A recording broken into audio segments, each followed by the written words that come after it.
Seja muito bem-vindo a mais um Arradcast, um podcast feito por artistas para artistas, onde discutimos sobre a arte, o universo e tudo mais. No episódio de hoje, nosso quarto episódio da série de criptoarte, no mês de maio, nós vamos bater um papo sobre o futuro da criptoarte, dos NFTs e das criptomoedas. E para esse bate-papo a gente chamou aqui Ana Flávia Uno de Oliveira e Alexandre Rangel. Eu sou Júlio de Carvalho. Eu sou Gabriel Costa. Eu sou Ana Flávia. Eu sou Uno de Oliveira. E aqui é Alexandre Rangel. Time de peso.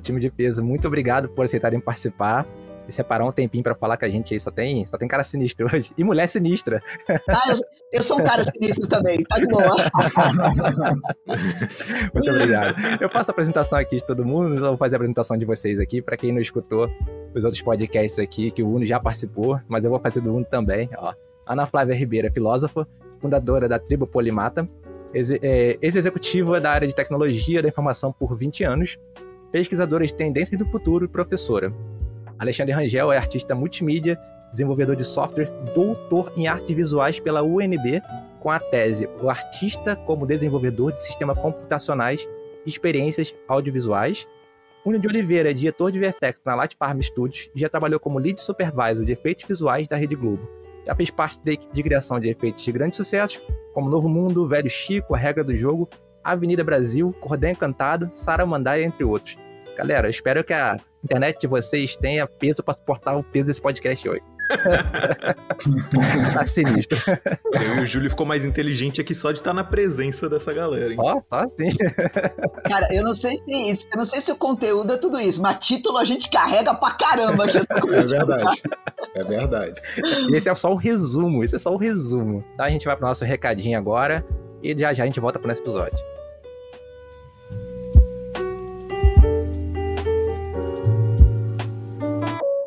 Muito bem, Riders. Nosso recado dessa semana, nós temos uma notícia que vai ser motivo de felicidade para alguns e de choro para outros. Esses são os últimos dias para você aproveitar nossa promoção de aniversário. É só digitar o cupom NIVER30 no checkout e garantir na hora 30% de desconto nos planos semestral ou anual. Por parcelas de a partir de R$ 28,00, você tem acesso ilimitado aos melhores cursos de arte digital durante 6 meses ou um ano inteirinho pelo menor preço. Não fique para trás, vem estudar com os melhores tutores que você já conhece aqui, no melhor preço também, na Rádio School. E agora vamos para o nosso podcast.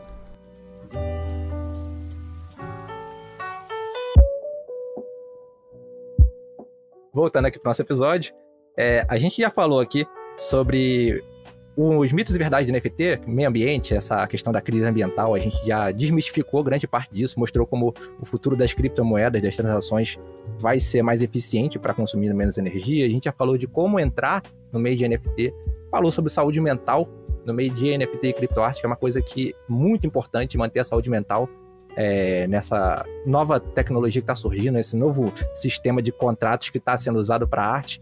E a gente hoje vai tentar fazer uma coisa de futurologia baseada no comportamento humano e de como essas tendências estão indo para o futuro. A gente chamou aqui o Alexandre, o Uno que está bem envolvido, a Ana então, que vai saber melhor explicar isso para a gente.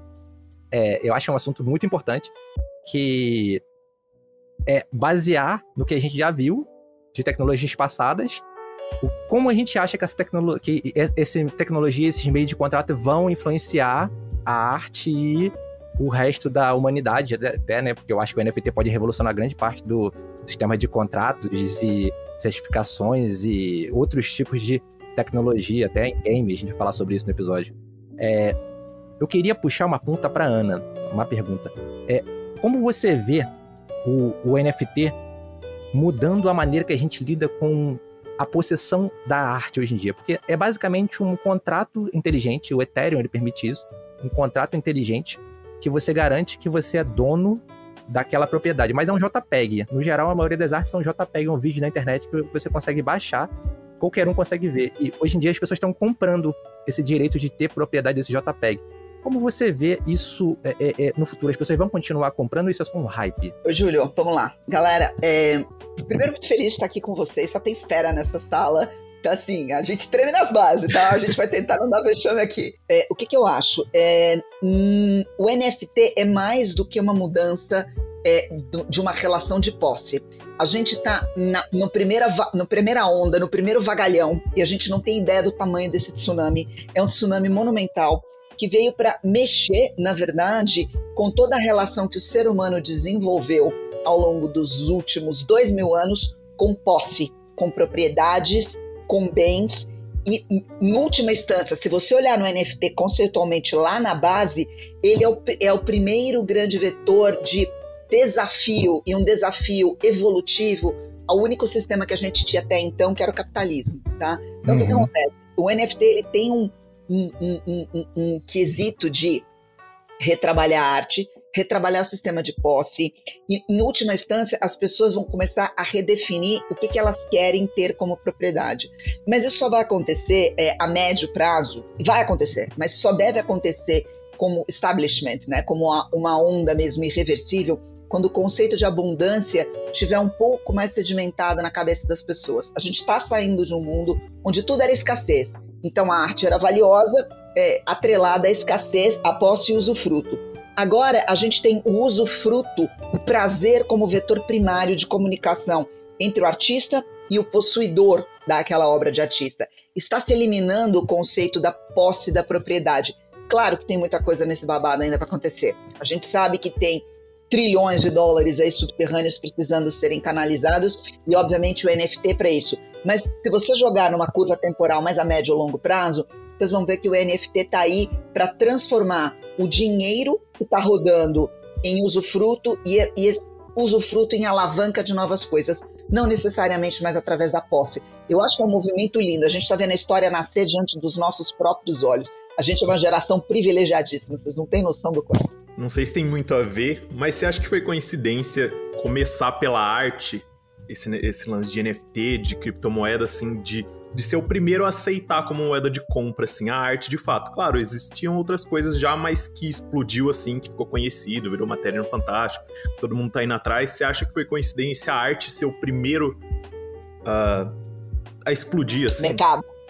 Primeiro segmento, Isso, a gente no estamento, né? Isso. Primeiro estamento da sociedade. Não, eu acho que não. Eu acho que a arte ela tem uma coisa que outros segmentos ainda estão testando, que é realmente a questão da fungibilização, né? A questão de ser muito mais fácil, através da arte, você sair de uma situação, de um estado concreto para um estado virtual e novamente para um estado concreto de novo e atrelar experiências nisso. Obviamente, você vai conseguir fazer isso com uma pizza, vai, mas uma pizza é muito establishment, né? Você já faz isso, mas massivamente a pizza é mais establishment. Então a arte ela funciona como um jeito interessante de você testar o conceito da fungibilidade e, segundo, o conceito da comunidade. É muito mais fácil você organizar uma comunidade ao redor da arte do que ao redor de uma pizzaria. Eventualmente vai acontecer, mas a arte está em primeiro plano, acho que por causa disso o vetor dela de mudança, de tendência até de comportamento nesse ponto é meio imbatível.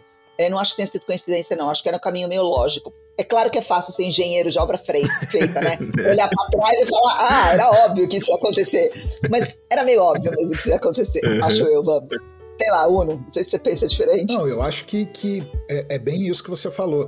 Tem uma coisa que é muito engraçado, que foi o que o Júlio perguntou, né? A gente tá vendendo um JPEG e tal. Cara, o que é a Mona Lisa? É um pedaço de pano com tinta, cara. Então, assim... Nossa, é verdade. Um JPEG, um pedaço de pano com tinta. Então, é muito subjetivo o valor, sabe? Quando a gente fala do negócio, não, esse valor, do custo, né? Um JPEG não custa nada. Um pedaço de pano com tinta pode ser que não custe tanto também, sabe? Dependendo de quem fez esse pedaço de pano com tinta, né? Então, assim, eu acho que de uma forma, assim, geral, né? Olhando para o que aconteceu, a gente já, cara, era possível comprar um café e pagar com criptomoeda. Lógico que era possível, isso já é possível há muito tempo. Agora, quando você olha um mercado e aquece um mercado com uma tecnologia super inovadora, isso ganha uma proporção muito grande. E é uma tecnologia que está sendo popularizada cada vez mais. Então, eu junto com o Alexandre, que está aqui presente, a gente lá no começo, a gente está aqui falando sobre o futuro do NFT, mas o passado do NFT tem 4 meses. São 4 meses. Então, assim, o futuro do NFT é amanhã, não é daqui, não é assim, tipo, daqui a 10 anos, vamos ver. Daqui a 10 anos a gente, já estaríamos em outro em outro planeta, talvez, né? Não sei se estaríamos mais nesse.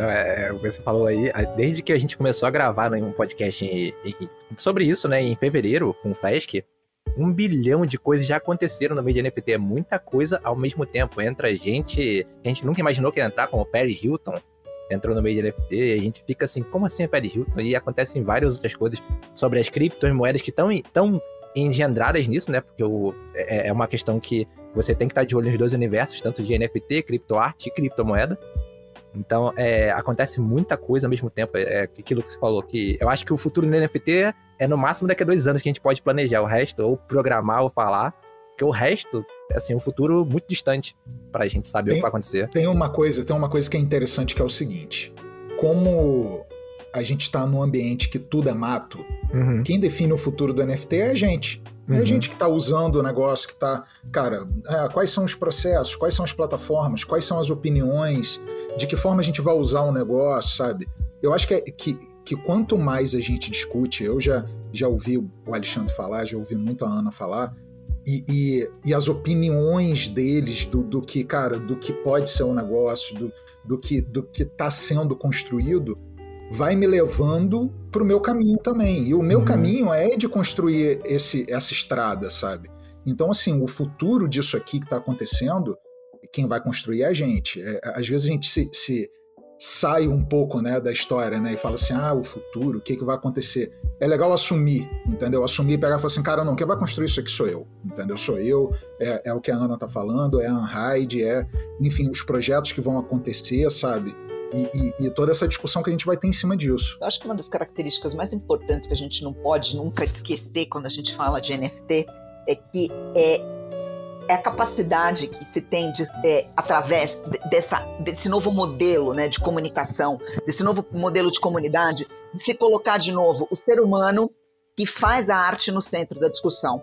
Porque a arte, nesse contexto, ela vai ser um reflexo daquilo que você está falando com a sua comunidade, daquilo que a sua comunidade entende que é o seu valor, daquela comunidade entende que é o seu diálogo, daquela comunidade entende que é o seu padrão estético.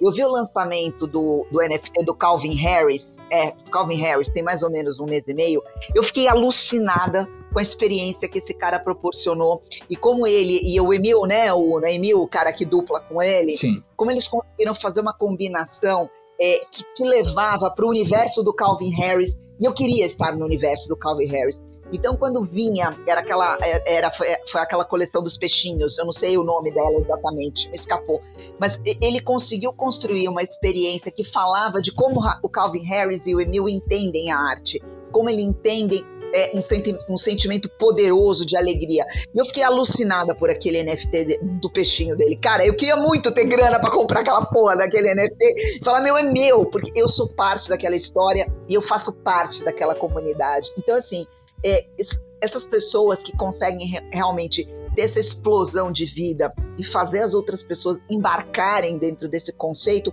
é que fazem a base do NFT. A gente pode falar de mafioso russo lavando dinheiro, a gente pode falar, tem aquela história louca que a gente sabe, pode falar de mafioso russo lavando dinheiro, pode falar de sentimentos do que for, a gente pode falar de criptomoeda, mas a potência criativa tem que vir em primeiro plano, senão o negócio não vai virar, o cara vai flopar. E isso eu tenho visto, assim, eu fico na minha quietinha observando uns e outros, e a gente vê as pessoas que flopam são aquelas que elas não conseguem entender que o que é delas, a potência delas, se não for carimbo daquele registro e não tiver em primeiro plano, o troço não vai, acho eu. Mas vocês são artistas, vocês devem saber melhor que eu tô falando besteira aqui, vai ver. Gente, deixa eu começar a minha participação agradecendo pra caramba, já nesses minutinhos, já tô aqui com 1000 anotações da Ana, da fala da Ana. Obrigado, Ana Flávia, obrigado, Gabriel, Júlio, Uno, por estar aqui com vocês. Minha cabeção já tá explodindo aqui nesses minutos. Mas eu queria, assim, nesse exercício de futurologia, jogar umas palavras-chave, propor algumas coisas para eu aprender com vocês.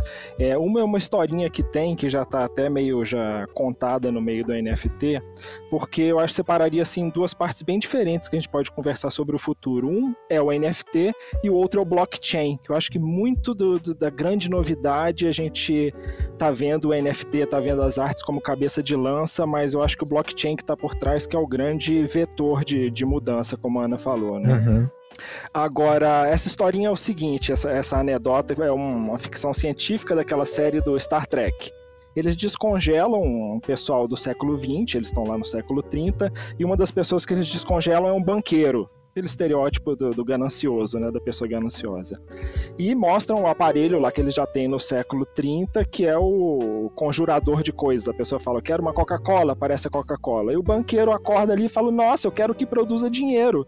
Todo mundo se entreolha e fala, o que é isso? Dinheiro, vão no banco de dados procurar o que é dinheiro. Ele não entende, por que vocês não têm dinheiro? E ele fala, bom, desde que a gente inventou esse materializador aqui, a gente não precisou mais do dinheiro, todo mundo tem o que quer na quantidade que quer. Então, assim, tá aparecendo muito dessas visões utópicas, né? E aí, assim, botando o pé no chão, né? Assim, a outra metáfora já muito lugar comum, que o NFT no Ethereum ou no Tezos é um contrato inteligente, ele é um pouco mais inteligente do que o do Ethereum, do que o do Bitcoin. O pessoal compara muito o Bitcoin com a máquina de refrigerante. Você dá uma moedinha, recebe um refrigerante, você não tem um intermediário naquele momento, mas não vai além daí. Agora, esses contratos novos, a gente pode programar uma coisa assim na máquina de refrigerante. Olha, se você é um bom reciclador desse alumínio, você vai ter um preço diferenciado. Se você gosta de tal refrigerante, a gente vai te dar uma promoção diferente. Então, é um jeito da gente ver essa novidade que vem pelo blockchain, né? E para encerrar minha parte de anedotas e histórias curiosas, já tem alguns anos que uma experiência também está vindo à tona de método comparativo, que foi no Quênia, onde tinha muito problema ainda tem de violência urbana e no campo, as pessoas eram muito assaltadas. No Quênia também não tem um sistema bancário eficiente, grande, conectado. O que as pessoas começaram a fazer? Isso há mais de 5 anos atrás. Usar uma moeda, eles inventaram uma moeda virtual, sem intermediários, que era crédito de telefone celular. Caramba! Era uma coisa que era aceita em tudo quanto é lugar, na mercearia, sabe, na esquina, precisava mandar um dinheiro para um parente seu no interior, não tem que pegar o ônibus perigoso com uma sacola cheia de dinheiro, você manda um crédito de telefone de celular para celular, sem ninguém ter banco. Então a gente começar a imaginar essas formas de troca utilizando o NFT e o blockchain é que eu acho que vão fazer a gente pensar muito assim nessa história. O que é o dinheiro? Isso que a Ana falou, o que é o sistema de posse? O que eu tô dando, o que eu tô tendo em troca, né? E eu finalizo esse meu início de fala com essa questão que a Ana falou do ser humano em primeiro lugar presente. Isso ressoou muito com uma prática que eu tenho tido como colecionador, né? Isso é uma figura que eu tenho citado que é nova no ramo das artes, que é o nascimento muito natural agora do artista colecionador. A gente está vendendo em moeda virtual, está comprando também. E o que eu estou fazendo naturalmente? Eu estou dando aquele dinheiro virtual para os artistas, como você falou, e estou recebendo de volta essa obra de arte. Eu gosto até de desmistificar. Eu estou recebendo um souvenir em troca, uma lembrança, um histórico. Olha, eu ajudei esse artista que eu gosto, estou investindo na pessoa dele e tenho aqui esse JPEG ou esse 3D ou esses NFTs interativos como eu tenho feito. Então, o ser humano revive o ser humano. Então, eu acho que é assim, vale. Posso agarrar a bola aqui, claro. Ô, Júlio? Eu tô vendo que a gente tá meio popcorn, né? Popcorn style.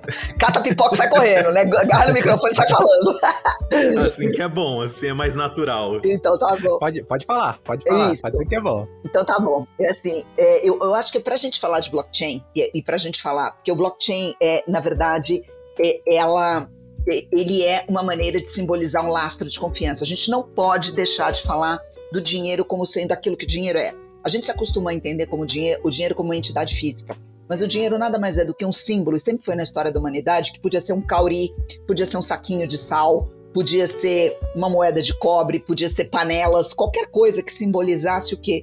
Eu tenho um sapato e eu não conheço quem está na outra aldeia que tem uma maçã. Eu quero trocar um sapato por uma maçã. Quantos sapatos eu tenho que fazer para poder ter um saco de maçã? Se a gente fosse na base do one-to-one, escambar sapatos, maçãs, roupas e sei lá, ungüentos, a gente ia ficar louco. E a gente não ia conseguir criar no mundo as relações de escala e de confiança necessárias para a gente poder suprir as nossas necessidades. Então o dinheiro, ele não é dinheiro. O dinheiro sempre foi um símbolo daquilo que a gente entende como eu confio que eu posso comprar uma roupa de alguém na China, sem eu nunca ver a pessoa, sem eu nunca ver a fábrica, e essa pessoa vai me entregar essa roupa. Então a gente brinca, mas o dinheiro é uma coisa muito mágica. O dinheiro, ele é futuro feito hoje. As pessoas perdem um pouco da noção quando, né? Porque elas falam, o dólar. Meu, se você olhar o dólar, é um pedaço de papel, né? Com um símbolo maçom e 2 frases e um mágico que é o secretário do Tesouro americano dizendo, olha, isso aqui vale dinheiro. E assim, você atribui o valor àquilo. Então, o dinheiro sempre foi uma atribuição de valor.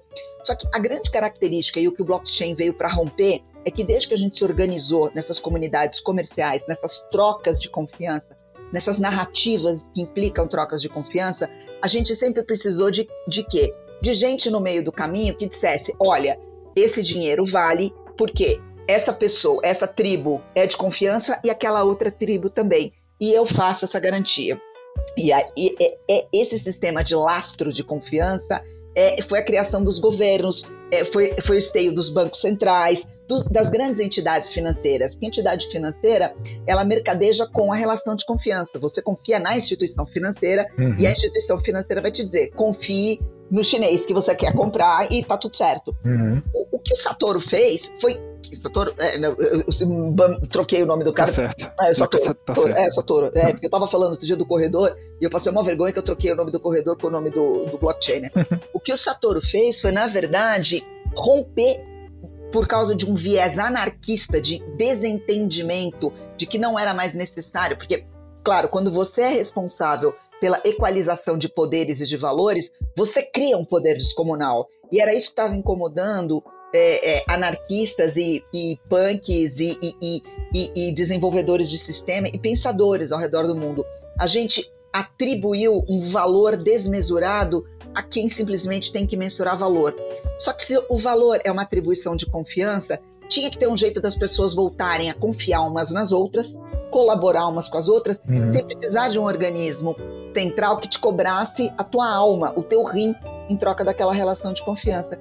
E o pulo do gato do blockchain foi esse, né? É isso, restabelecer relações de confiança descentralizadas baseadas no quê? Numa comunidade. Cara, eu acho o blockchain a coisa mais fodida. Pode falar palavrão aqui, né? Pode contar. Assim, a coisa mais fodida que já aconteceu em termos de reconstrução de padrões da humanidade de conversação. Porque a gente está falando de conversações muito loucas que estão acontecendo agora. Nada impede que nós 4 aqui, daqui a 50 anos, ou 20 anos, ou 10 anos, quando for muito fácil estabelecer via blockchain toda e qualquer relação de confiança, a gente não se reúne aqui, em meia hora a gente decida criar a porra da criptomoeda nossa, ou o DeFi nosso, que vai fazer o quê? Estabelecer as nossas relações de confiança.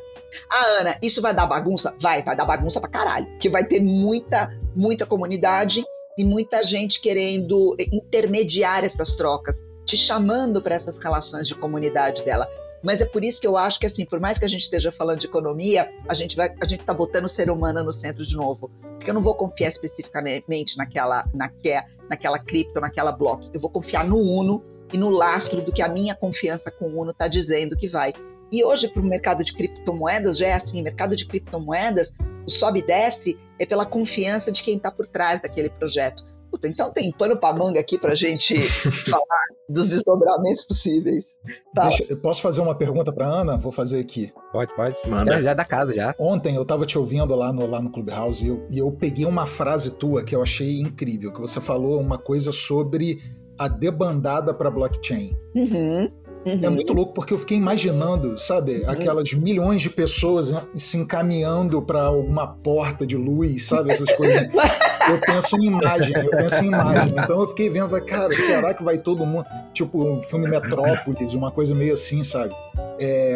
O que você imagina que é uma debandada para blockchain de uma sociedade como a nossa sociedade? Eu acho que isso passa muito pelo futuro disso tudo que a gente está conversando aqui. O que você acha que é isso? Eu acho que são as coisas mais comezinhas, né? A arte, ela é importante, mas eu vou achar muito mais legal quando a Lena, que trabalha comigo, puder comprar o cigarro e a pizza dela, de verdade, pagando em blockchain. E isso vai trazer um problema, uma situação que todos nós vamos ter que lidar coletivamente, é que a gente está desmontando um dos pilares dos nossos sistemas governamentais.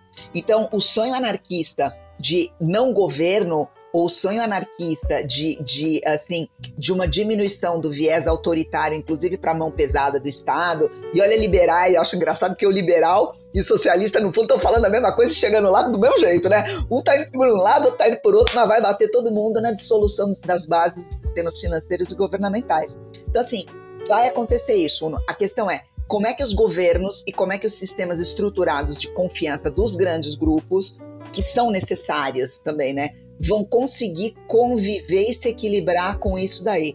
Eu tenho procurado pesquisar um pouco a respeito disso, e o que eu vejo, assim, cada vez mais governos estão se sentindo incomodados com o que está acontecendo, e não porque governos sejam intrinsecamente bons ou maus, mas porque as relações monetárias são a base de uma série de outros sistemas, inclusive sistema de saúde, sistema de segurança. Então, assim, não dá pra gente dizer, puta, foi tudo, acabou o governo, fudeu, porque aí a gente vai perder alguns arcabouços institucionais. Então, assim, as pessoas já estão indo, apartamentos já estão sendo comprados e vendidos em blockchain, em Bitcoin, correntemente aqui em São Paulo. Assim, você entra em algumas imobiliárias, elas estão se especializando em compra e venda de apartamentos já com Bitcoin. E já está se tornando corrente. Caramba. Isso. E ele está indo muito rápido, Então, isso já está entrando na vida corrente das pessoas, está entrando no dia a dia das pessoas. Só não está mais fácil porque nenhum brasileiro iluminado fez um sistema de corretagem em português que seja fácil para a galera fazer o transacional. Porque no dia que fizer isso, vai explodir de ganhar dinheiro e vai todo mundo aderir na sequência. Eu acho. Aí, Gabriel. Vou abrir agora, gente. Eu vou cortar essa parte do podcast e vou guardar essa informação para mim. Eu não vou falar o nome, Ana, pra não fazer propaganda, mas já tem uns sites aqui no Brasil que são... Aí, ó, tá vendo? Já tenho concorrente, nem abri meu negócio ainda.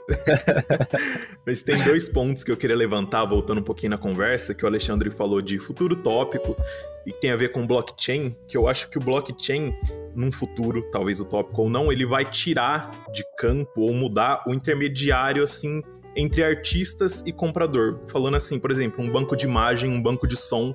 A pessoa vai lá e compra, o site fica com a maioria, com grande parte do dinheiro, e a pessoa que fez aquilo fica com pouco. No blockchain, se eu subir no blockchain e você quiser comprar, o dinheiro vai vir direto pra mim. Ou, tipo, se alguém da produção usou aquele som e alguém comprou aquele curta, eu que fiz o som ainda vou ganhar uma porcentagem, porque toda essa bola de neve de porcentagem de uso do blockchain, ela vai para o criador original. Então, eu acho que num futuro, talvez, seja diferente esses meios, além...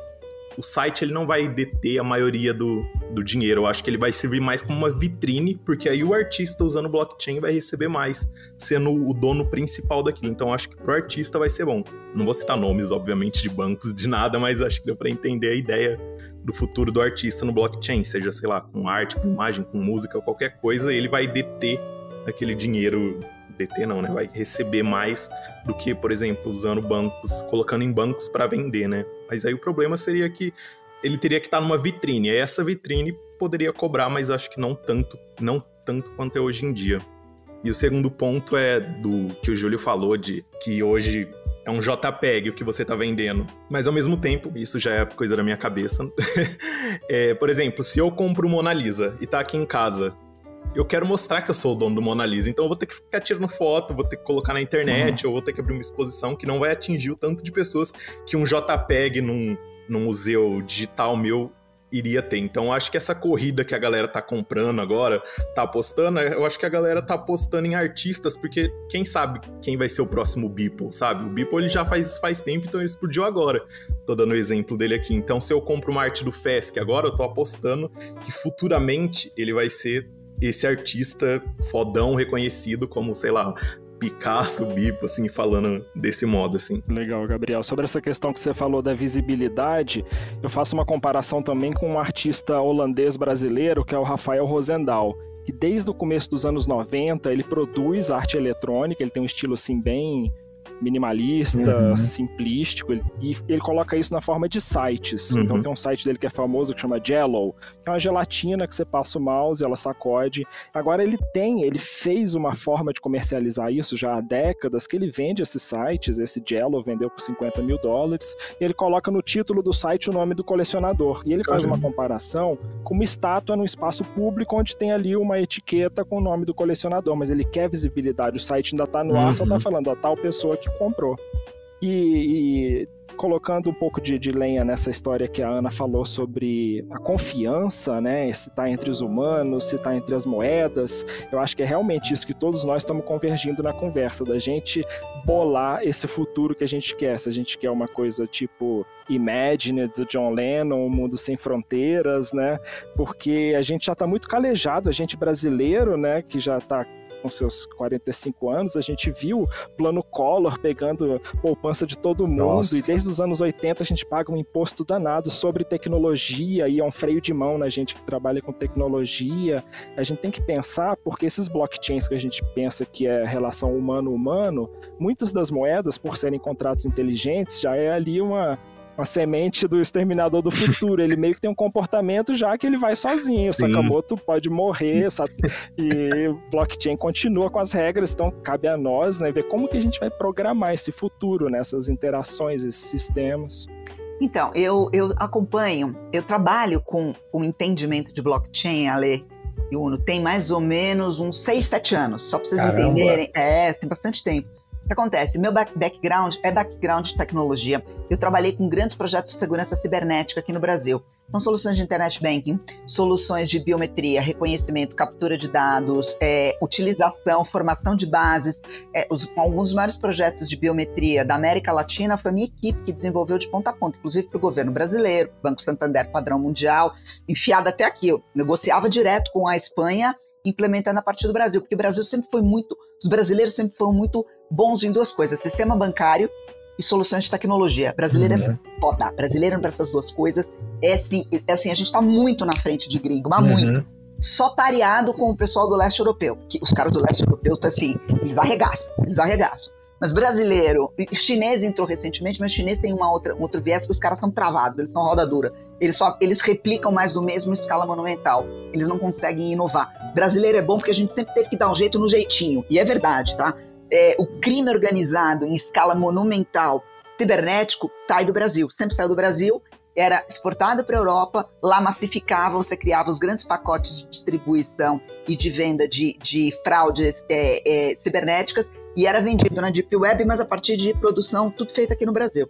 Eu trabalhei com isso muito tempo, e entender blockchain acabou sendo um derivativo natural da questão de segurança, porque a gente está falando de lastros de confiança.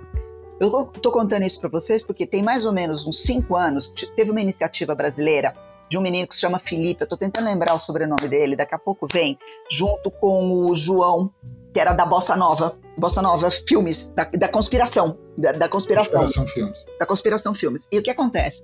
Eles criaram, há 5 anos, a primeira plataforma, eles abriram uma empresa na Ucrânia para fazer isso. Vocês não estão entendendo, um negócio assim louquésimo.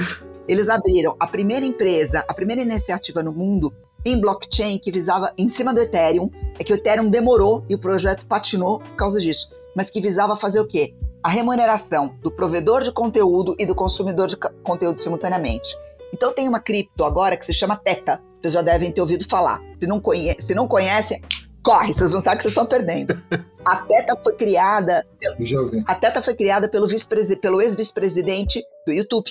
O cara que entende de produção de conteúdo e entende que o melhor conteúdo possível é aquele que remunera as duas pontas. Que dentro do conceito de comunidade a gente tem uma outra coisa, que é a economia da atenção.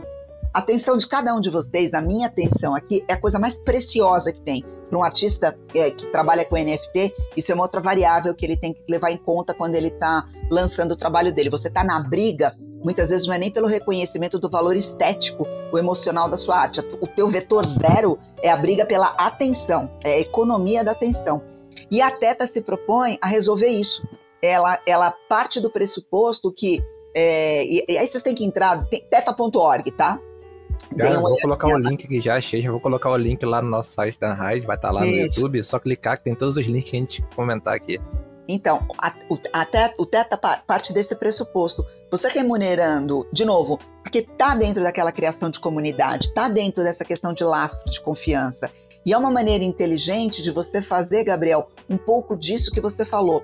Tirar da mão do intermediário o controle. Então você quebra as pernas de um Alphabet, né? Que é a dona do Google, que é a dona do YouTube, etc, etc. Se você aderir a esse modelo onde a intermediação é o blockchain. Isso. É óbvio. O blockchain, e aí amarrar isso com o que o Ale está falando, a gente não pode ser inocente.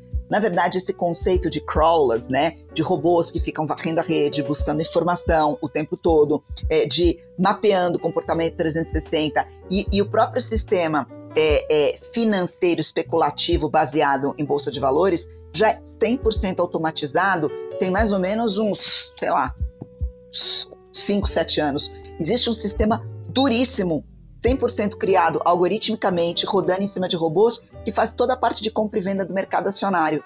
Então você acha que você está dando uma ordem de compra e venda, na verdade, você está seguindo o que uma série de robôs, e quando eu falo robô, não é robô de Exterminador do Futuro, não, são softwares de replicação e de varredura de comportamento humano na rede, ficam varrendo, em questão de milissegundos, esses softwares executam compra e venda de ações. Provavelmente os NFTs vão entrar dentro desse conceito. E esse mesmo conceito, só para vocês verem como o mundo da tecnologia é poderoso, esse mesmo conceito de intermediação de compra e venda de ações foi o que gerou o quê? A mídia programática. Então aqueles anúncios que a gente vê na web, quando você vai, vou procurar um carro, daí a 3 segundos você abre, boom, né? Abre tua página do UOL, foto de carro, abre não sei o que, foto de carro. Nossa. Eles usam o mesmo preceito. São milhares de robôs de software que foram criados para poder fazer derivativos de compra e venda no mercado acionário e depois foi migrado para publicidade. Então, mais cedo ou mais tarde, o artista que quer mercadejar para valer com o seu NFT vai ter que começar a entender disso também. Como é que funciona essa granularidade fina algorítmica no mercado acionário de compra e venda. Fica a então dica. não tava louco, tá vendo? Nossa, minha cabeça tá aqui fritando. Minha cabeça tá fritando com essa história. É muito legal. Entender como funciona o mercado de compra e venda é um choque, porque a gente acha que a gente tem um controle, a gente até tem uma ponta de controle, mas a escala é tão monumental, Uno, que isso não é mais humanamente possível. Agora, você vê que a gente aqui do lado do artista, né? Quando a gente coloca um NFT para vender, a gente tem todo aquele trabalho de mídia, né? Aquele abraçal, né? De postar no Twitter, postar no Facebook, ir lá falar, fazer uma live, não sei o quê. E às vezes você não vende, né? Isso não garante que você vai vender ou que o negócio vai funcionar. Porque o que vai falar mesmo é a arte e a união planetária para você conseguir vender aquele NFT. Porque às vezes é isso, né? O trabalho é incrível e você não vai conseguir, o negócio não vai rolar.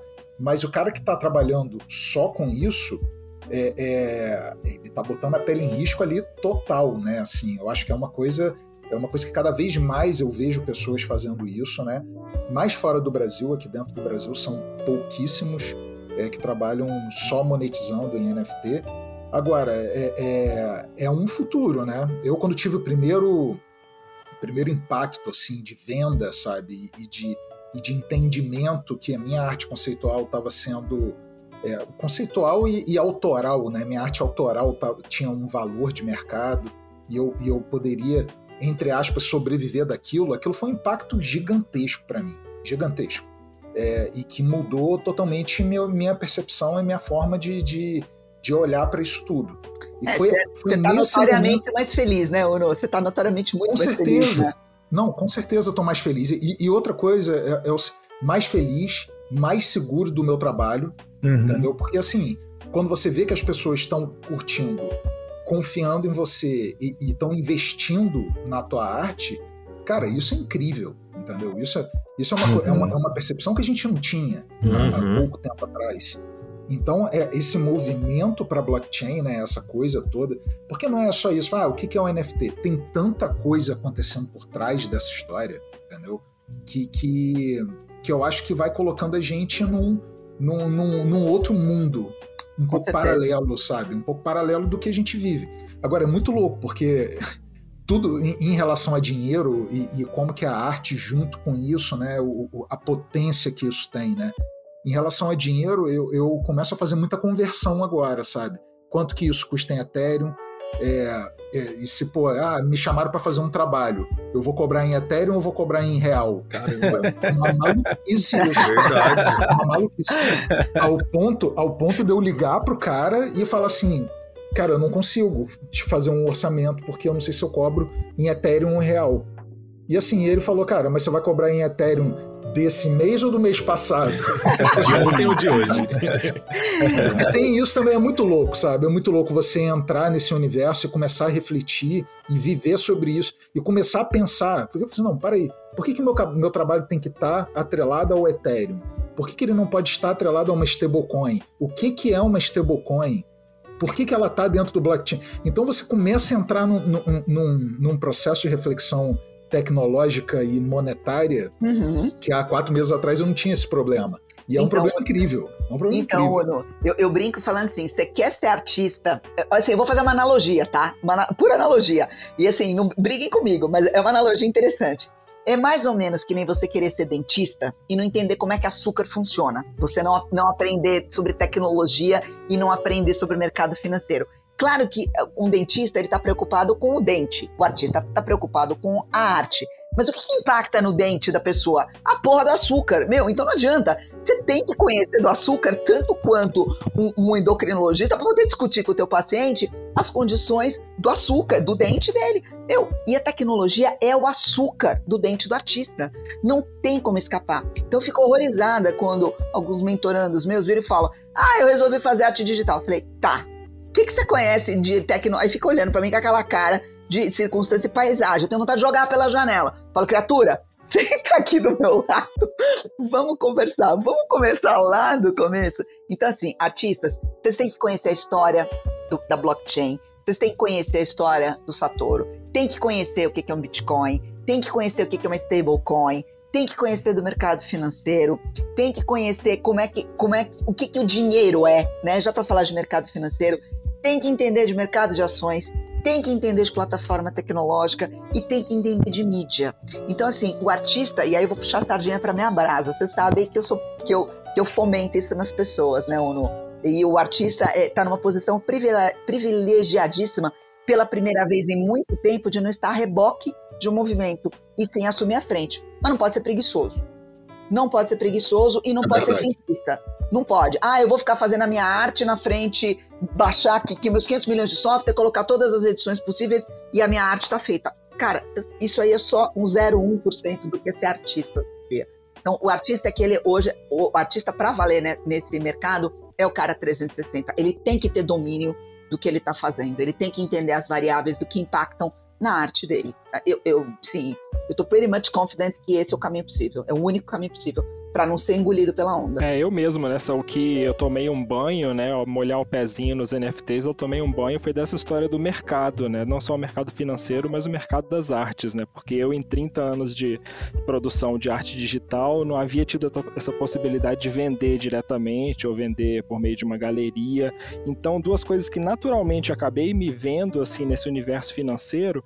Primeiro foi nesse site, esse mercado de NFTs, que tá com 3 meses e meio de vida, que é o Iketinunk, né, que é o Aqui Agora, que até, acho que só por eu ser brasileiro, né, por uma proximidade geográfica, que é uma iniciativa aqui de Brasília, esse site, então eu tenho muito orgulho desses, do Rafael Lima e do Rodrigo Cochino, que desenvolveram o site, porque eu sei que eles têm recursos, assim, muito, muito humildes para ter feito essa coisa que eles fazem. Eles também são muito humildes. Falei assim, cara, vocês tinham que estar na homepage da ONU, não vou nem falar do Ministério da Ciência, Tecnologia e da Cultura, porque, putz, que coisa. Esse site, em 3 meses de vida, ele negociou 1 milhão de tesos. Esse tesos é uma moeda ecologicamente correta, né? Ela está valendo cerca de R$35.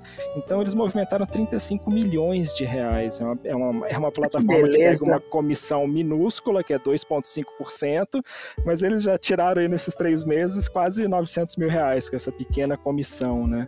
E outra coisa que também, assim, muito naturalmente eu tô vendo acontecer, eu não tô me vendo ainda como artista se me vejo como artista, mas não como investidor, mas eu tô com muita vontade de investir no Tezos, ele paga 5% ao ano, é tipo uma poupancinha, e eu sempre coloquei meu computador aqui de casa para ajudar o render de outras pessoas que usam o Blender, que é um software livre 3D. Aí uma iniciativa muito parecida apareceu e eu tô quase investindo nessa moeda também, ela é chamada RNDR, que é de uma empresa de render chamada Octane, que eles fizeram o mesmo processo, você renderiza para outras pessoas e ganha essa moeda já está à venda nas corretoras, né? E outra surpresa do mercado financeiro que tivemos, nós os early adopters, né, quem entrou cedo no mercado do Iketinunk, teve uma surpresa que mais que dobrou o que todo mundo tinha negociado no Iketinunk. O que eles fizeram, meio que sem publicidade? Para todo mundo que fazia uma negociação no site, uma venda ou uma compra durante os 45 primeiros dias do site, eles deram para essas pessoas umas moedas que eles criaram, uma moeda de governança, chamada o HDAO, HDAO de Iketinunk. E sem dizer para ninguém, você foi ganhando aquilo, eles não falaram para que servia, depois estão falando aos poucos agora, que vai servir para você escolher novas funções no site, criar galerias. Só que da noite para o dia, esse token, né, apareceu em uma corretora de criptomoedas, começou a ter um valor financeiro e 4 vezes maior que o Tezo. Então, se eu tinha vendido R$1.000 na plataforma, da noite pro dia, com aqueles meus joinhas que eu ganhei ali, aqueles HDAOs, eu ainda dupliquei isso. Em vez de 100, eu ainda somei mais 200. E tá todo mundo agora brincando de investidor com isso. Eu vendo, eu compro, até o final do ano vai valer 10 vezes mais. Tá sendo muito curioso esse processo. Eu participo de um grupo do Telegram, já até botei o link no outro podcast, vou colocar nesse, do CryptoArt, que o pessoal tá a maioria nesse site, né, do Iketinunk. Sim. E, cara, a galera, quando descobriu o que o DAO valia lá, a galera ficou louca. A galera ficou louca. E foi assim, caramba, eu ganhei não sei quantos DAO, tipo, tinha isso aqui, é dinheiro. Aí eu começou a fazer trade de DAO lá dentro do Telegram e eu fiquei, caramba, o que é isso que eles estão fazendo? Colocando em números, assim, nesses primeiros meses do site, eu vendi 700 Tezos, então eu ganhei 350 HDAOs. Teve um dia que deu um pico, ficou valendo 7 Tezos, que eu calculei, assim, de madrugada, aquilo ali que eu não sabia que eu tinha, que eu, entre aspas, ganhei desse site por ter entrado lá, valia R$160 mil. Caramba! Liguei pro cara, o que eu faço? Eu vendo, eu compro. Ele, não, segura, hold, que esse negócio não vai valer mais ainda. Mas aí passou meia hora, valeu a metade já. Hoje ele estabilizou na metade disso. Tá valendo, mas vai subir, tá? Não, mas ó, assim, se você olhar, a gente tem um grupo dentro do Telegram, que é um grupo de investimentos em NFT. Então a gente acompanha as cestas de moedas, o NFT. É um grupo assim, fechado. Vou botar vocês, vai. Coloca. É um grupo fechado, assim, são só 18 pessoas e assim, as curvas e os gráficos que a gente analisa é cardíaco, pra morrer do coração.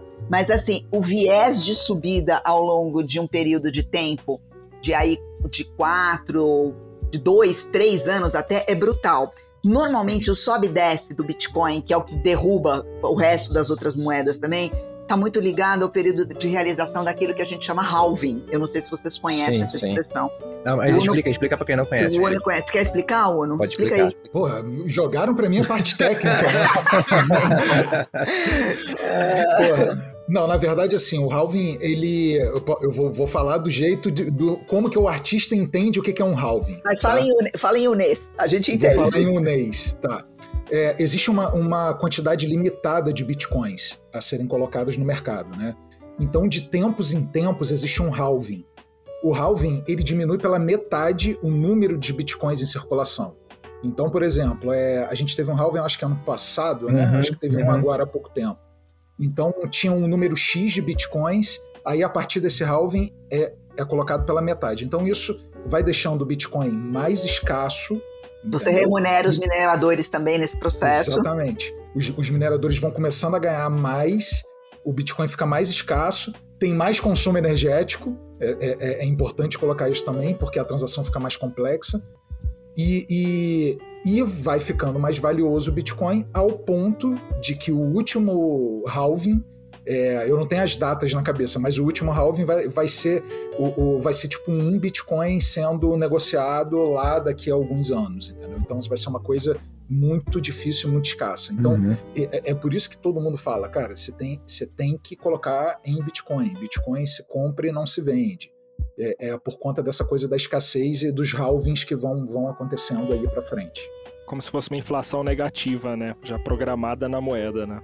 Exatamente. Agora, ó, isso aqui é uma explicação de um artista, tá? Não é de um técnico em blockchain. Mas é basicamente por aí, é basicamente isso. Mas deu pra entender o que significa. Essa moeda do Iketinum, que é o HDAO, já tem gente falando lá, vai valer mais que o Bitcoin, porque ela só tem 600 mil no mercado, então por A mais B... Já vou correr pra lá, já. Cara, essas teorias a galera vai levando, né? Isso aí... Mas é muito louco isso. Eu sempre gosto de falar, cara, que eu comecei a estudar o mercado financeiro ano passado, né? No mercado tradicional e tal, não estudando blockchain, mas comprando Ethereum, comprando Bitcoin e assim, experimentando, botando, cara, R$200, R$100, uma coisa muito ainda... Você fala, cara, eu vou botar um dinheiro ali porque eu tô com medo de perder, mas eu quero ver o que é que vai acontecer. E fui vendo que o negócio foi melhorando.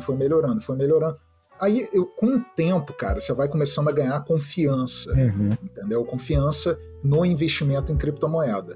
Ao ponto de hoje eu conseguir comercializar minhas artes em cripto e conseguir entender quando que é legal comprar Bitcoin, quando que é legal comprar Ethereum e comprar de uma forma segura, sabe? Eu falo assim, cara, beleza, eu vou comprar, isso aqui vai valorizar, ou se desvalorizar, ok, eu vou segurar, entendeu? Então você começa a ficar confiante naquilo.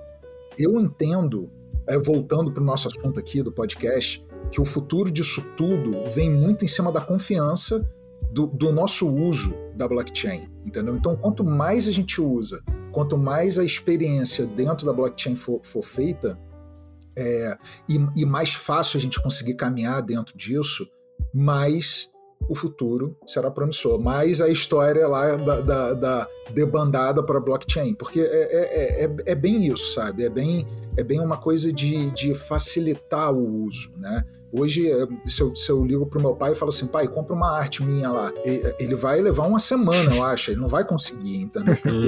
É difícil, cara, até explicar para ele o que é uma blockchain, o que é um MetaMask, o que é um Ethereum, que ele tem que botar para exchange, depois jogar para MetaMask. Cara, só esse rolê é muito difícil, entendeu? Então eu acho que isso tudo ainda vai passar por uma fase de facilitação até todo mundo começar a usar, entendeu? Então a gente está aqui mesmo dando a primeira capinada no quintal, né? Acho que é bem isso. Agora, é difícil, eu concordo, é a grande barreira de entrada, toda essa história técnica de carteira, comprar cripto, mas ainda é mais fácil do que se eu quisesse vender uma arte para uma pessoa que está em outro país, uma arte antes do blockchain. Só para eu ter visibilidade para esse cara ver meu produto, para saber se é físico, se for digital, como é que vai ser o contrato. Eu acho, Ale, que a questão é o seguinte, não é a facilidade tanto o que impede essa virada massiva, essa adoção massiva do NFT, até como uma ferramenta de investimento, de consumo, né, de estabelecimento de uma economia doméstica, não é nem a dificuldade do artista em acessar, em expor, é a dificuldade do usuário final, da pessoa física, em orquestrar todas as etapas e os processos necessários para você entrar dentro desse mercado.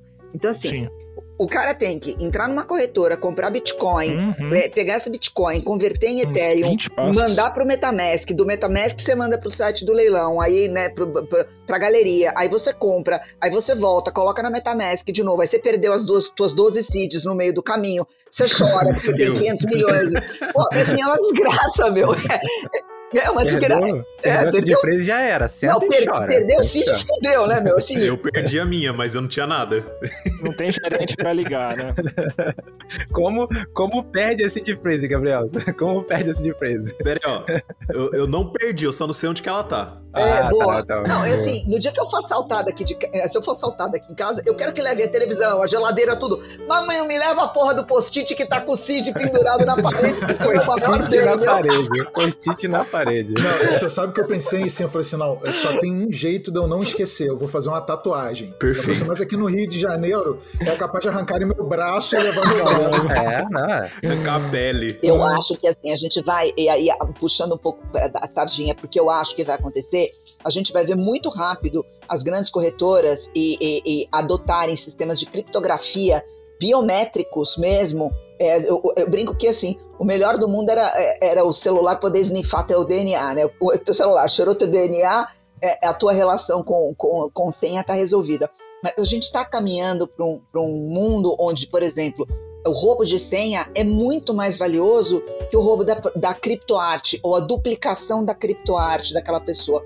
Então os artistas eles têm que fazer dois movimentos, eu acho, na verdade. Eles têm que pressionar fortemente para uma simplificação da entrada do usuário nesse sistema de consumo da arte. Então, assim, tá muito difícil para a pessoa física entrar e entender o passo a passo que ela tem que fazer.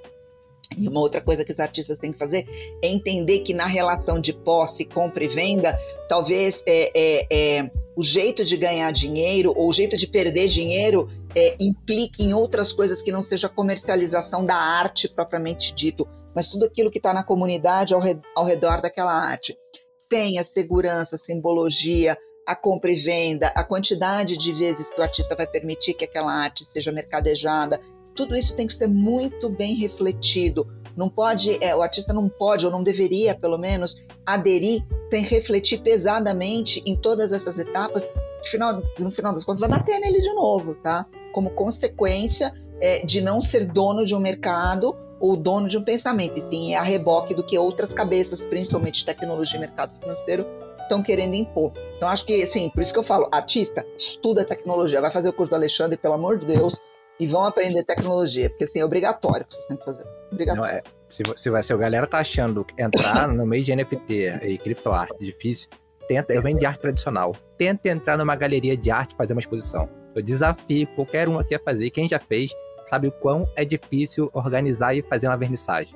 É uma coisa extremamente difícil entrar em contato com os curadores, entrar em contato com os donos de galeria e conseguir fazer uma exposição, mostrar sua relevância no mercado. É extremamente difícil. Então, assim, eu acho que é a oportunidade perfeita. Eu trabalho com cliente, eu sou freelancer, e é a oportunidade perfeita de vender a arte que ninguém encomendou, ninguém pediu. É a sua arte, como o Uno falou aqui, do jeito que você quis, que ninguém nunca deu valor. Uma comunidade está aí dando valor para um bando de artistas que não teve chance antes de mostrar a sua voz como ela é, sem ninguém metendo o dedo diretor de arte, cliente e diretor de publicidade. Então, eu acho que é a primeira vez que nós, artistas, temos a oportunidade de mostrar a nossa voz e ver quanto ela vale no mercado mesmo e se dá valor quanto a isso, né? Eu tenho uma pergunta para Ana e para o Alexandre. Eu tenho visto, eu tenho acompanhado bastante, eu tô parecendo o tio do Zap da criptoarte com o Fast e com o Uno. A gente tem um grupo e eu fico mandando coisa, eu tô fascinado. Desde fevereiro eu tô fascinado, assim. E eu tenho visto que como se baseia a comunidade de criptomoedas. É descentralização da parte financeira. É o que se baseia, o top é essa anarquia, como a Ana falou, de que você não tem ninguém mandando nisso. Só que nas últimas semanas a gente tem visto que isso não é bem verdade. Por exemplo, o Elon Musk fez 2 tweets essa semana que mudaram os rumos do mercado financeiro de criptomoedas. E eu queria perguntar para Ana e para o Alexandre o quão verdade é isso, dessa descentralização. A China, por exemplo, se eu não me engano, ela tem a maior parte dos computadores de mineração. Isso. E a gente não sabe como é que vai ser, se vai ter regulação, se não vai, em cima da energia. Até quanto essa descentralização é verdade no meio de criptomoeda e como isso pode influenciar pra gente que é artista de NFT, se vai ter taxa, se não vai. Se é legal ter, por exemplo, um órgão regulador como é a CVC no mercado de financeiro lá nos Estados Unidos para regular quando tem alguém faz alguma coisa como fizeram com a GameStop, que foram vários investidores pequenos para pegar e ferrar os bilionários, para ferrar um fundo hedge, né? Então, o Elon Musk fez isso com quem mexe com criptomoeda, e até depende de criptomoeda para receber, que foi ferrar essa galera. Ele citou a questão do impacto ambiental, que a Tesla está saindo do mercado de cripto e não está aceitando e vai se desfazer das suas criptos, então... Eu tenho assim, uma dúvida monumental em relação a isso, sabe? Assim, não vai rolar. Como você vê... como vocês dois veem, essa descentralização, até onde ela é verdade nesse meio de criptomoedas e criptoarte que está entrelaçado? Ale, responde aí primeiro. Obrigado, Ana. Eu acho que o caminho é justamente esse papo que tá muito convergindo, que a gente tá tendo nossos pontos de vista. É um caminho da gente ver como que a gente vai desenhar esse futuro, mas eu vejo uma palavra-chave aí, que é a independência, ou seja, depender do menos coisas, chamemos de coisas assim, melhor. O que a gente já tá conseguindo com o NFT na maioria das plataformas? Tem uma independência da curadoria. Você falou aí de dificuldade de entrar numa galeria, cara, esse é uma grande peneira, né? A gente ser escolhido, seja no edital, seja por um curador. A gente também já está independente do intermediário financeiro, e acho que um próximo passo iria ser ir até além e ficar independente das plataformas de NFT. A gente tem um artista e pesquisador, desenvolvedor, o grande pioneiro das criptoartes brasileiras, que é o Nino Arteiro, e ele é muito generoso, tem publicado, disponibilizado para outros artistas também, tutoriais, aulas, esquemas, falando como você pode fazer o seu próprio contrato de NFT, colocar no seu site de WordPress, no seu blog.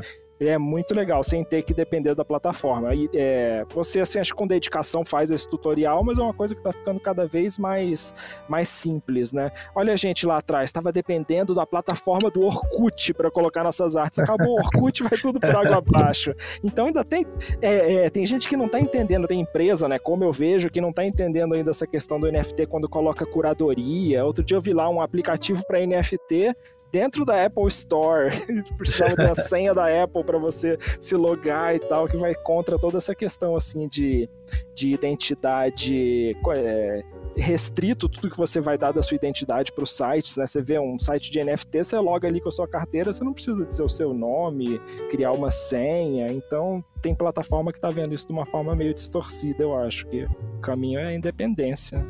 Eu acho que a gente está no meio do princípio do zero bala de uma guerra sangrenta que a gente tem entre diversas forças mundiais da sociedade. E quando eu falo forças da sociedade, grandes empresários como Elon Musk que têm interesses em eventuais subidas ou baixadas do Bitcoin. Você tem a sociedade civil. Essa questão da energia elétrica é um pano de fundo. Eu não acho que ela tem um peso tão grande. Eu acho que ela está sendo politizada mais do que qualquer outra coisa, porque se você olhar o que o sistema bancário mundial consome de energia comparado com o que o NFT ou com a blockchain pode vir a consumir, é pífio. Se você olhar no composto geral, é pífio. Mas ok, vamos respeitar.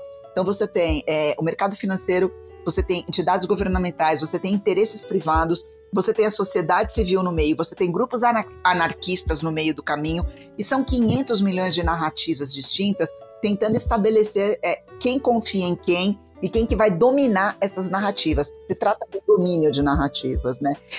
A única coisa que eu não quero é isso que o Júlio falou, um órgão central, tipo uma comissão de valores imobiliários, uma CVM, para poder orquestrar, sabe? Porque aí acaba o que é o conceito da blockchain, acaba o conceito da comunidade desinterfaciando. A gente não pode ser ingênuo. É claro que uma coisa tão poderosa, com um potencial transformador, revolucionário, que é a blockchain, você vai ter grupos querendo dominar essas narrativas. Tem até uma piada, não sei se é piada ou não, que assim, ninguém sabe, na verdade, quem foi o Satoru, né? Ninguém sabe. Não sabe se foi uma pessoa, se foram duas. Se você olhar os horários que ele posta, não é o horário que o japonês está postando alguma coisa pelo meridiano, uns troços esquisitos. E tem uma das teorias malucas, é que o próprio Musk, porque ele é um gênio da programação. O Musk é um gênio, assim, o cara é um gênio com G maiúsculo em todos os aspectos. Existem algumas teorias que falam que ele poderia também estar metido no grupo que lançou, desde a época do PayPal, que foi o V0, né, do aparecimento dele no mundo, que é uma entidade financeira. Ele busca alguma maneira de se amarrar, de se libertar de algumas amarras naquilo que ele entende como sendo o direito natural dele de levar a humanidade para um outro patamar. É um troço até meio messiânico que o cara faz. Então eu acho que assim, não acho que você vai conseguir controlar. Pode haver movimentos de avançar e de recuar. mas eu acho que é irremediável, veio para ficar, e eu acho muito difícil alguém conseguir estabelecer algum controle governamental para aquilo que são transações em cima de blockchain. O que os governos vão trabalhar fortemente é no bolso do cidadão. Aí são outros 500. Aí a gente vai ter uma carga de impostos brutais em cima disso, vocês se preparem. Façam aí as contas de vocês, tenham um bom contador do lado, porque quando o imposto vier para bater, eu quero ver como é que o pessoal vai começar a fazer para escaquear, esconder o dinheiro, principalmente o dinheiro que precisa ser lavado. Vai se dar um jeito, sem precisar. Não, mas vai se dar um jeito sem precisar. Mas assim, a pessoa física, ela vai sofrer um baque em cima disso daí. Mas a gente ainda tem um tempo para realizar lucros enquanto isso, então corra. Por falar em realizar lucro, acabei de receber um e-mail que eu vendi uma arte no mercado secundário lá no OpenSea. Olha aí. Parabéns. Bruno, sabe quando você vai se forrar de ganhar dinheiro, você vai ler? Quando vocês começarem a vender no Mercado Livre. Eu tô falando sério, tá? Não, então, sabe uma coisa que eu fico pensando muito sobre o nosso tema aqui? Isso foi um pensamento logo no começo.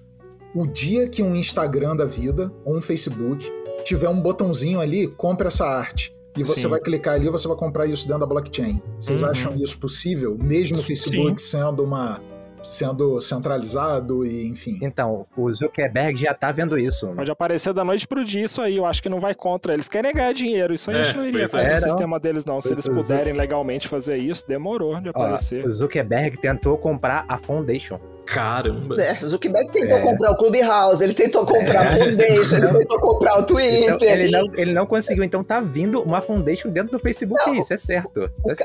O cara é o maior complexo de imperador de César da face da Terra. Ele já falou claramente que é o ídolo dele, é o Júlio César, e que ele quer dominar o mundo, né? e eles tentaram, né, fazer a stablecoin, a Libras, né, que era a junção do Facebook com a Visa e a X, mais 2 outras entidades. Flopou lindamente. Ninguém quis. Por quê? Porque você não quer alimentar justamente o quê? Uma centralização. Isso vai contra os preceitos. E o Mark Zuckerberg está desesperado, porque nesse sentido, ele sabe que se ele não dominar um pedaço da narrativa, o Facebook, eu tenho minhas dúvidas durante quanto tempo, como rede social, ele vai evoluir. Eu acho que como rede social, ele está batendo no limite. O que ele deveria ir para ser um sistema financeiro possível internacional. Acho que sim. Alternativa à blockchain. WhatsApp. Desvinculado de governos. Desvinculado de governos, né? A gente tem muita coisa interessante para acontecer aí nos próximos 5 anos, galera. Eu tô com tanta saudade de viajar, ficando na quarentena o dia todo, não saio de casa, tem quase 2 anos daqui a pouco, se bobear. Que eu chamei a CVM de CVC. Ninguém falou nada, tá? Ninguém falou nada, mas a gente entendeu. Mas vocês não acham que não ter essa agência reguladora não evita, no caso, ele favorece esses agentes externos como Elon Musk de movimentar e testar o mercado e brincar com o bolso de outras pessoas? Justamente por não ter nenhuma agência reguladora que mantém o preço. Bateu assim o preço, o Bitcoin tava 60 mil, bateu 51 mil, opa, travou aqui, entendeu? Igual acontece com as bolsas no resto do mundo. Mas será que isso não é porque tá no começo de tudo? Eu acho que quando isso se tornar maior que quando todo mundo aderir, ele vai poder tweetar, vai poder espernear à vontade que você tá falando isso, mas o meu real vale o real. Igual você tá falando que o real não vale nada, hoje em dia não tá valendo, mas pra mim ele continua valendo. Então vai ser do valor que a pessoa vai dar aquilo que vai valer mais do que, sei lá, um tweet dele que hoje em dia não tá, que tá desestabilizando temporariamente, assim, o Bitcoin ou criptomoeda. Os números são tão colossais, eu tô de acordo com você, Gabriel, os números são tão colossais porque a gente tá entrando num patamar onde a escala matemática tem um fenômeno na física que se chama emergência, tá? E vocês já vão entender porque eu tô atrelando uma coisa com a outra. A escala matemática, quando a gente está falando de relações globais, ela faz toda a diferença. Na física tem um negócio que é o seguinte: você pega uma nuvem de gás, ela é composta por milhões de moléculas. Você consegue pegar uma molécula e prever o caminho dessa molécula do ponto A para um ponto B com razoável grau de assertividade. Você faz uns cálculos matemáticos e físicos em cima disso. Você pega o caminho de uma molécula e você consegue prever de onde ela está para onde ela vai estar. Você não consegue fazer isso para bilhões de moléculas. Acontece um fenômeno que se chama emergência. Na emergência, aquilo que unitariamente solto você consegue prever, na hora que se aglutina, ele deriva em um comportamento que é literalmente impredizível. Então, o Bitcoin, a blockchain e todas as moedas alternativas, elas têm que chegar nesse número que permite emergência. Elas caminhando de uma tal maneira, tão fortes, que você não tenha um ou outro, você vai ter um conjunto de atores globais pressionando, mas uma pessoa, uma empresa, uma entidade não vai conseguir derrubar por causa desse fenômeno da emergência.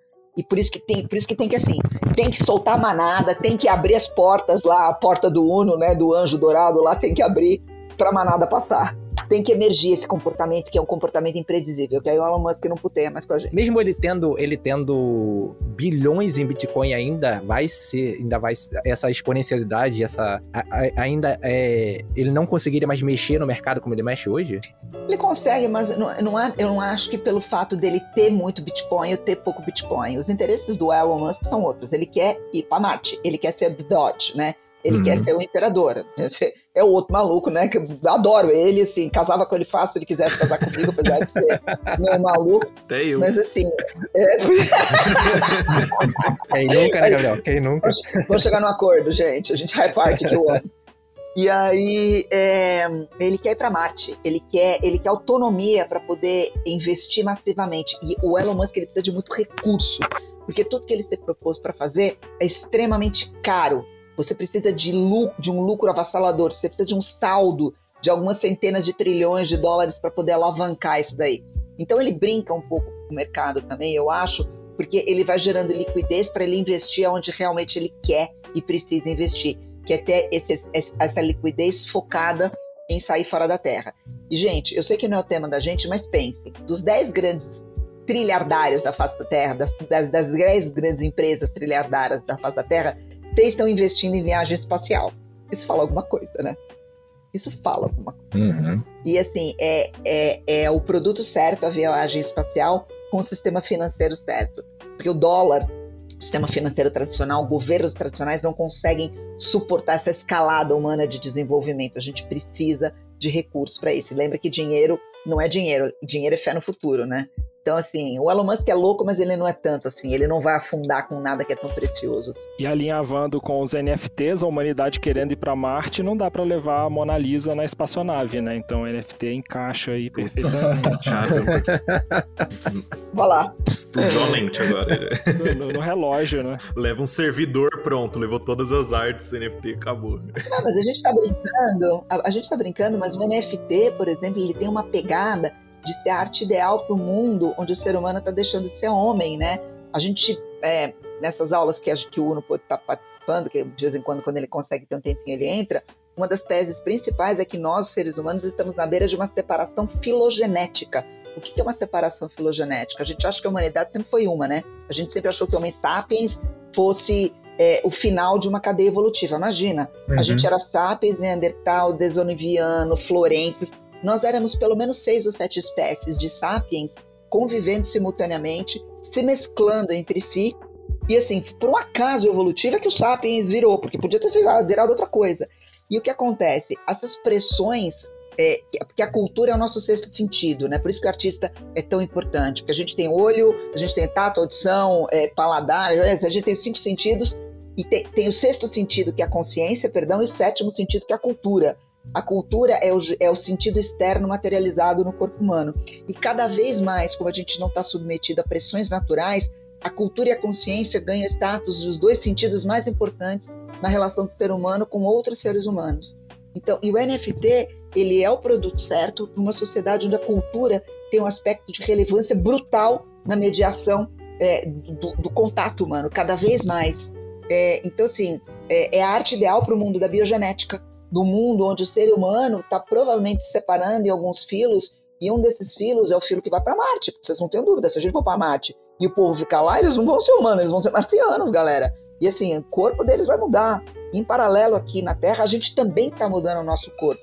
Eu tô vendo óculos do Gabriel aqui, quem tá no podcast, vocês não estão vendo o vídeo, mas eu tô, tá? O Gabriel, se você vê o cabelo e o olho do Gabriel, e talvez o Uno use lente de contato, talvez o Alexandre tenha uma prótese no joelho, eu tô dando um exemplo. Nós já somos biônicos, a gente já modificou a nossa relação com a natureza. E assim, uma arte digital, ela te permite insondáveis e limites que não existem, né? Você trabalha da maneira que você que puder e quiser, porque você não está limitado, você está limitado, obviamente, ao tipo ainda de ferramental, o tipo de, não vou dizer o tipo de estética, mas o tipo de ferramental de construção.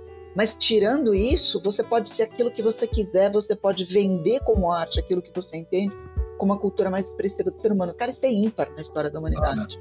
Deixa eu te falar uma coisa. Isso que você está falando é muito verdade mesmo. Eu venho desse background de arte, muito pelo meu pai e tal. Meu pai, artista plástico, e sempre, cara, tinta, né? Na casa inteira, parede pintada e isso tudo muito vivo na minha vida toda quando criança e adolescente.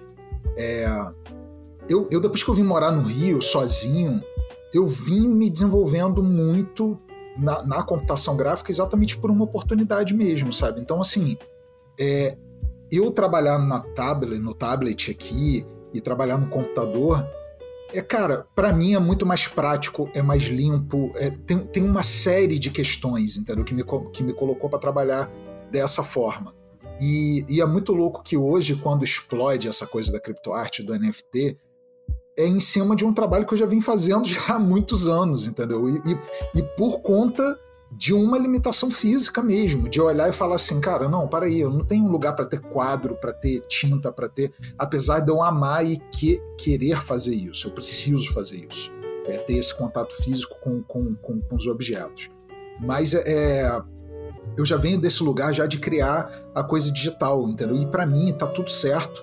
O meu trabalho, ele é pintura digital e para mim tá tudo certo, é incrível, entendeu? Eu consegui fazer uma ideia por dia. Você imagina você pintar um quadro por dia. Uhum. Imagina isso, entendeu? Então, cara, a produção digital me coloca num lugar que é muito legal, sabe? O Alexandre também trabalha com programação, coisas desse tipo, que são incríveis, sabe? E você não olhar para a programação e para isso como um processo artístico é muito distante da realidade de que a gente que está produzindo ali, o nosso processo é criativo, sabe? Ele é muito parecido. Só agora, com NFT, a gente consegue ter essa valorização e esse entendimento disso que você está falando, entendeu? Então, assim, eu lembro quando estava estudando a arte lá atrás, na faculdade, e os professores de arte falavam isso, falavam assim, olha, os artistas e o estilo gráfico dos artistas é muito definido pelo meio que ele vive. Então, se Pollock tem aquele traço, o meio influencia.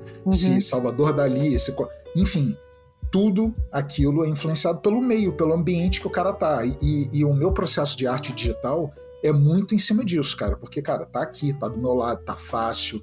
Eu posso fazer, sei lá, vendo televisão, enfim. Eu acho que é muito em cima disso que você tava falando agora aí. O que eu acho mais interessante, que muitos artistas de NFT ainda não se dão conta, eles estão sendo os pilares da construção daquilo que para mim é a maior revolução cultural e societária que a gente viveu, que é a entrada dos metaversos em funcionamento. A base de um metaverso é 100% a arte digital, porque a arte digital ela está permeando o quê? A criação de mundos virtuais, e são camadas de mundos virtuais e paralelos que precisam necessariamente que homens e mulheres, pessoas, consigam, homens e mulheres é bobagem, né? Pessoas, consigam materializar esse mundo virtual que não existe através do quê? De uma pura integração sensorial que começa pelos olhos. Começa pelos olhos, não tem jeito. Não vai se limitar, mas começa pelos olhos. Então, uma outra coisa que assim, artistas deveriam fazer é entendam o que é metaverso, entendam o conceito de mundos virtuais. As crianças hoje são campeãs de criar em metaversos. Assim, e escuta o que eu tô falando para vocês, daqui a pouco a gente vai ver uma criançada lascada lançando arte, porque elas são especialistas hoje em criação de metaverso. Começa, né, com aquele pequenininho, com Minecraft tosqueira que todo mundo conheceu, mas aquilo foi uma porta de entrada. Você pega uma empresa como a Roblox hoje, que está avaliada em centenas de bilhões de dólares, o que ela é? Ela é um ferramental, um conjunto de ferramental para cada um construir seu próprio mundo. E aí, assim, mercado de games, o mercado de metaversos, porque game é a alma do metaverso, né? São transdisciplinas. O artista se focando nessa transdisciplinaridade, começando a cooperar com construção de metaversos, vai abrir uma outra porta de trabalho, de satisfação e de alegria, de construção daquilo, da vida, né, da relação da beleza que o artista tem e das loucuras individuais dele, meu, assim, é interminável, a ponto de, provavelmente, a gente ter artistas que vão abdicar da existência do mundo real e vão querer ser 100% existente só no mundo virtual. A gente já vê alguns... Vai ser aquele filme Jogador Número 1, todo mundo no seu óculos. E, mano, eu tava com isso na cabeça, eu ia falar isso agora. Mas todo filme de ficção científica, todo livro de ficção científica deriva os conhecimentos de onde a gente quer chegar, tá, galera? A gente tem que juntar a Tropicália com o Asimov pra desenhar esse futuro nosso. Eu tava olhando pro Alexandre ali agora, o Alexandre tava olhando assim, como se estivesse olhando pro horizonte, uma coisa, eu tava longe. O Alexandre tá trabalhando, ele tá falando com a gente, tá trabalhando, não? O portal, tava vendo o portal do Uno se abrindo assim, o metaverso.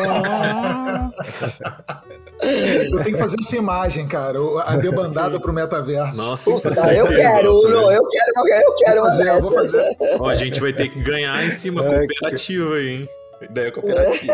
A gente...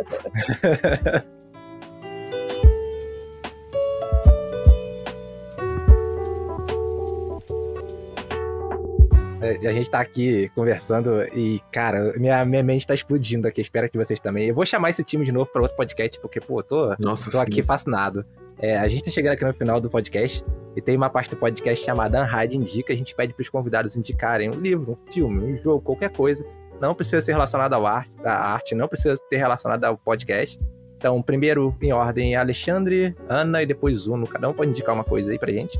Eu acho que tá um momento maravilhoso pra gente mergulhar em ficção científica. Eu acabei de falar do Tropicália, as leituras de Hélio Oiticica são muito pertinentes, da arte saindo do plano do quadro, mas eu falaria uma coisa de uma ficção científica.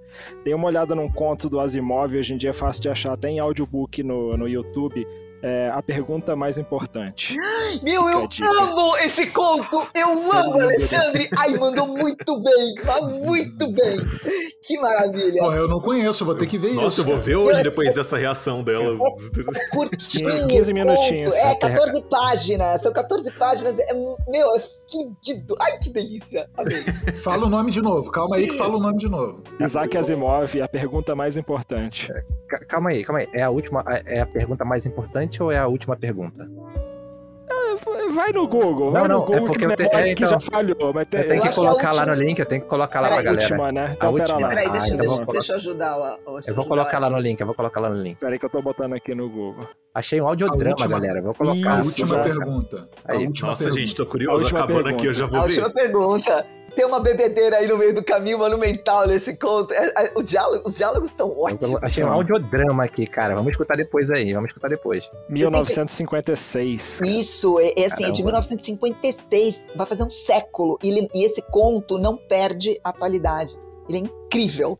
A história dos supercomputadores conectados, quase conscientes, decidindo. Nossa, tem muitos elementos ali que de 56 pra cá, acho que revieram a superfície. O nome dos computadores do Isaac Asimov em todos os livros dele é sempre o mesmo, Multivac. Sempre. Não é, Ale? Os Multivac. Legal, sim. Eu sou fãzaça de Asimov, acho que eu já li só tudo. Nerd de Asimov não conhecia esse, cara, olha só. Tem alguém mais nerd que eu, ó. Adoro Isaac Asimov, adoro. Isaac Asimov, Arthur C. Clarke, William Gibson, nossa... Tem algumas trincas aí. Vou colocar o link lá. Ana, sua indicação. Então, eu não vou para uma indicação de ficção científica, porque o Ale já arregaçou aqui na indicação dele, então eu não vou competir nisso, não. Minha indicação é um outro livro, gente. É assim, tem que ter... É um livro maravilhoso de ler. E assim, ele vai modificar a relação de vocês com o entendimento da humanidade. Chama Sapiens, Uma Breve História da Humanidade. Esse livro tem que ser lido, ele tem que ser matéria obrigatória no ensino fundamental ou no ensino médio para criançada, porque assim, é um dos livros mais bonitos que eu já vi na minha vida. O Harari, o autor do livro, ele faz uma metanarrativa, ele é um arco, né? Ele conta a história da humanidade desde a época que a gente desceu das árvores e vem acompanhando tudo isso e faz uma previsão bastante interessante de como vai ser o nosso futuro. E ele fala isso sobre a ótica da filosofia, da economia, da antropologia, da biologia, da tecnologia da informação. O livro é magnífico. Aí eu vou puxar a sardinha para minha brasa. As aulas que o Uno gosta, que eu dou, estão em cima desse livro. A gente é capaz de ficar 7 horas em cima de 2 capítulos do livro do cara, Caramba. de tão bom que é o livro. O livro é muito bom. A professora é boa, mas o livro é muito melhor. Você sabe que eu tava... Engraçado, esse livro já tinham me falado assim, cara, tem que ler esse livro e tal. Eu já peguei ele na mão várias vezes. Aí ontem, na tua aula, eu fiquei ouvindo aquilo e falei assim, não, cara, eu preciso ler. Então esse vai ser o próximo. É uma pena que eu não gravei as outras. Eu acho que é uma leitura, ela não é muito técnica, muito densa. Não, nada. Ele escreve de um jeito super saboroso, ele é bem humorado, ele é debochado, ele dá canelada em todo mundo no livro. O livro é sensacional, Que massa, vou procurar aqui. Esse livro eu já li, mas foi bastante tempo, acho que foi no ensino fundamental, acho. Tem que ler de novo. Agora com a outra visão, com a visão de quem tá vendo as coisas que ele falou acontecerem. É que a gente vai ficando velho, a gente vai deixando de ser... Porque quando a gente é adolescente, todo mundo é idiota, né? Inclusive a gente, né?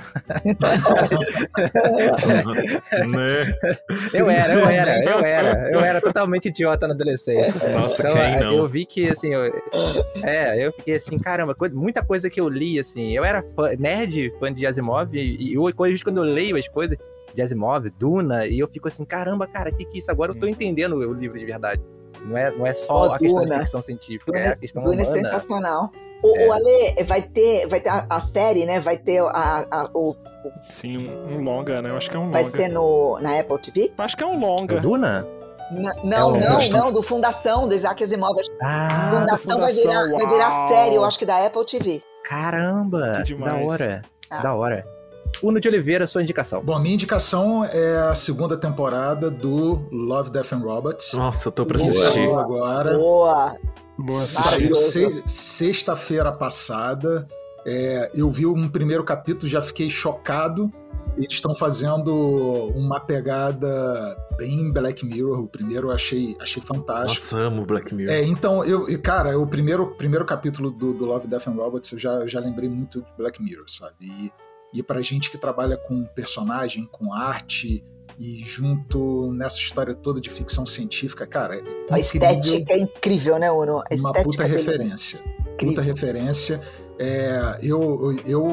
Na primeira temporada do Love, Death and Robots tem um capítulo específico que se chama The Witness. Eu não sei se vocês sabem qual é. Sim, daquela correria. Da correria bom. E tal, que é de um diretor de arte que eu acho fantástico, enfim. Alberto Diego, né? Exatamente. Muito bom. Eu, quando vi esse capítulo, cara, eu vi 3 vezes. Foi quase quando eu vi Matrix pela primeira vez. Foi mais ou menos o mesmo impacto. Caramba.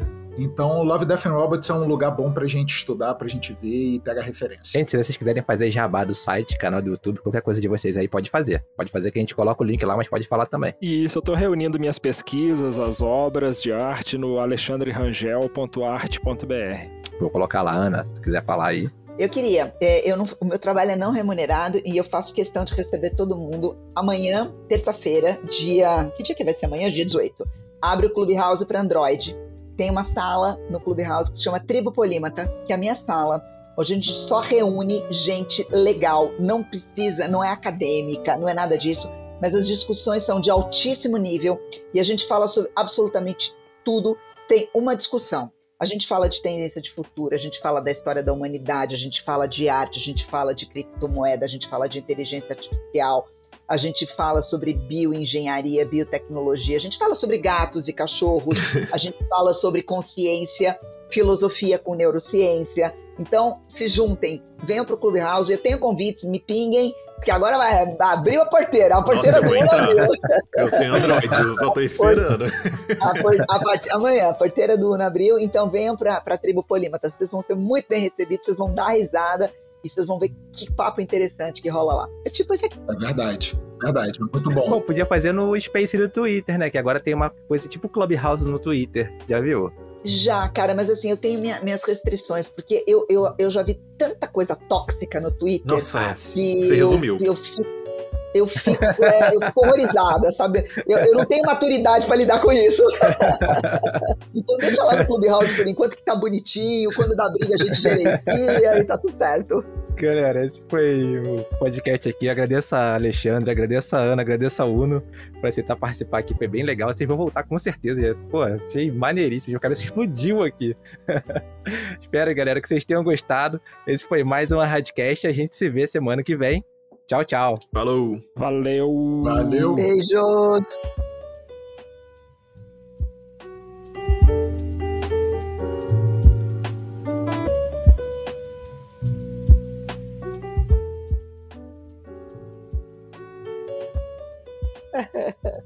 Pronto, Gabriel, pode tirar a camiseta agora. Pode tirar a camiseta, Gabriel.